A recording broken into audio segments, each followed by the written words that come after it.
নতুন হোক বা পুরাতন হোক, যারা কম্পিউটার বা ল্যাপটপে কাজ করেন, কম্পিউটার বা ল্যাপটপের কিবোর্ড এগুলোর পরিচিত হওয়াটা কিন্তু খুবই গুরুত্বপূর্ণ একটা বিষয়। কম্পিউটারের বিভিন্ন যন্ত্রাংশের মধ্যে খুবই গুরুত্বপূর্ণ একটি যন্ত্র হচ্ছে কিবোর্ড, যা কম্পিউটার অপারেটর কাজে ব্যাপক ব্যবহৃত একটা জিনিস। কিবোর্ডে সাধারণত 84 থেকে 101 বা কোনো কোনো কিবোর্ডে 102টির কি থাকে। কিবোর্ড প্রধানত দুই প্রকার, একটা হচ্ছে এক্সটার্নাল আর একটা হচ্ছে ইন্টারনাল। আমরা ডেস্কটপে ব্যবহারের জন্য যেগুলো কিবোর্ডগুলো ব্যবহার করে থাকি সেগুলো হচ্ছে এক্সটার্নাল কিবোর্ড, আর ল্যাপটপে যে কিবোর্ডটা ব্যবহার করি সেটা হচ্ছে ইন্টারনাল কিবোর্ড। চলুন বন্ধুরা, শুরু করা যাক আমাদের আজকের ভিডিও।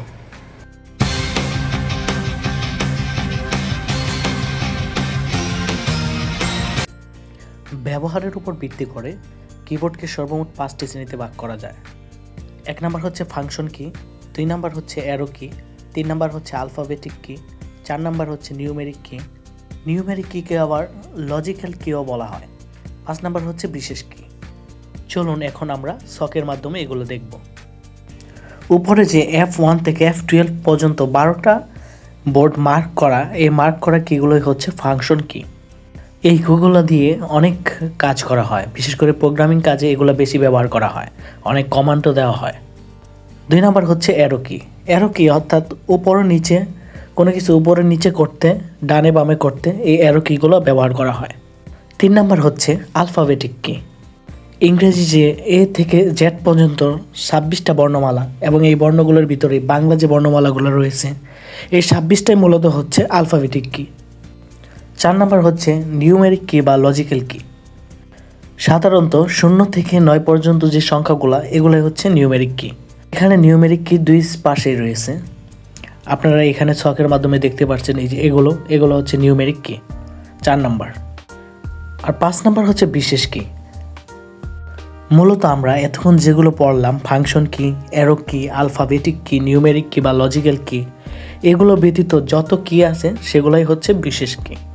এই বিশেষ কিগুলো সাধারণত প্রতিনিয়তই বিশেষ বিশেষ কাজগুলোতে ব্যবহার করা হয়, যার কারণে এটা হচ্ছে বিশেষ কি। যেমন এসকেপ বাটন। এসকেপ বাটনটা হচ্ছে বিশেষ কি একটি বাটন। আমরা যখন কোনো একটা কাজ করি, হঠাৎ করে কোনো একটা আলাদা একটা জিনিস এসে পড়ে, সেটা আমরা এসকেপ বাটনে যদি ক্লিক করি তাহলে এটা অটোমেটিক চলে যাবে। নিচেই হচ্ছে ট্যাব বাটন। ট্যাব বাটন হচ্ছে এমন একটা বাটন যে বাটনটা আমাকে নির্দিষ্ট একটি দূরত্বে নিয়ে যাবে। এর নিচে আছে ক্যাপস লক। ক্যাপস লক এমন একটা বাটন, আমরা যখন কোনো টাইপিং করে থাকি তখন ছোট বড় হাতের লেখা থাকে, বাট ক্যাপস লকে যদি আমরা চেপে রেখে তারপর টাইপিং করি তাহলে সব লেখাগুলো বড় হাতের হবে, অর্থাৎ ক্যাপিটাল লেটার্স। এর নিচে আছে শিফট বাটন। শিফট বাটন কিন্তু খুবই গুরুত্বপূর্ণ একটি বিষয়। যেমন এখানে কিছু বাটনে 2টো করে সংখ্যা আছে, একটি উপরে একটি নিচে। শিফট বাটনে যদি আমি চাপ দিয়ে যদি আমি একটা লেখা টাইপিং করি তাহলে এটা উপরের লেখাটা আসবে। যেমন এখানে বাংলায় পি এর এখানে আর এর এখানে নিচে আছে পি প আর উপরে আছে ফ। যদি আমি শিফটে চাপ দিই তারপরে যদি আমি এটা টাইপ করি তাহলে এখানে ফ আসবে, আর যদি শিফটে না চাপ দিই তাহলে এখানে প আসবে। ঠিক তেমনি টি এর এখানে ঠ এবং ট আছে, ঠটা কিন্তু উপরে।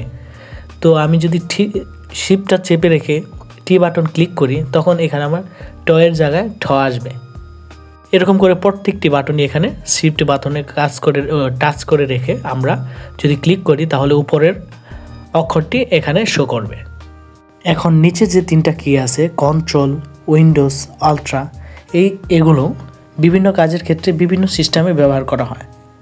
পক্ষান্তরে এদিকে দেখা যাচ্ছে পেজ আপ এবং পেজ ডাউন নামে 2টি বাটন। পেজ আপ হচ্ছে একদম পেজের উপরে নিয়ে যাওয়া, পেজ ডাউন হচ্ছে পেজের নিচে নিয়ে আসা। তারপরে আছে হোম এবং ইন্ট। হোম হচ্ছে লেখার শুরুতে আমার মাউসের পয়েন্টটা আনার জন্য, এবং ইন্ট হচ্ছে লেখার শেষে অর্থাৎ বাক্যের শেষে আমার মাউসের পয়েন্টটা আনার জন্য। অর্থাৎ একটি লাইনে যদি আমি কার্সারটা রেখে হোমে যদি ক্লিক করি তাহলে আমার কার্সারটা একদম প্রথমে চলে যাবে, এবং ওই লাইনে রেখেই যখন আমি ইন্টে ক্লিক করব তখন আমার কার্সারটা একদম শেষে চলে যাবে। আর এখান থেকে ইনসার্ট হচ্ছে নতুন কিছু অ্যাড করা, এবং ডিলেট মানে হচ্ছে ডিলেট করা, কোনো কিছু মুছে ফেলতে আমরা ডিলেট ব্যবহার করি। আর উপরে আছে প্রিন্ট স্ক্রিন এখানে প্রিন্ট স্ক্রিন বলতে যে কোনো কিছু স্ক্রিনশট দিয়ে রাখা যায় এটা বাটনটি দিয়ে। তো এই ছিল বন্ধুরা আজকের ভিডিও। আমাদের ভিডিও যদি ভালো লেগে থাকে তাহলে অবশ্যই সাবস্ক্রাইব করবেন, সাথে শেয়ার করে দিবেন এবং অন্যকে দেখার সুযোগ দিবেন। আসসালামু আলাইকুম।